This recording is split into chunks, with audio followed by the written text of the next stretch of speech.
After experiencing approval delays on Robinhood, there are several steps you can take to potentially expedite the process.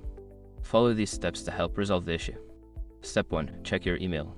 Make sure to check your email for any communication from Robinhood. They may have sent you a message requesting additional information or clarification regarding your account. Step 2. Verify your information. Log into your Robinhood account and ensure that all your personal information is accurate and up to date.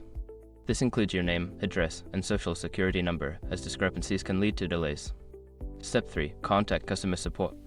Reach out to Robinhood's customer support through the app or website. Provide them with details about your approval delay and ask for assistance. They may be able to provide specific reasons for the delay. Step 4. Review account requirements. Familiarize yourself with the requirements for account approval on Robinhood.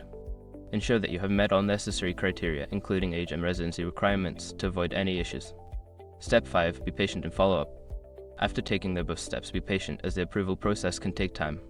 If you do not receive a response within a few days, follow up with customer support to check on the status of your application.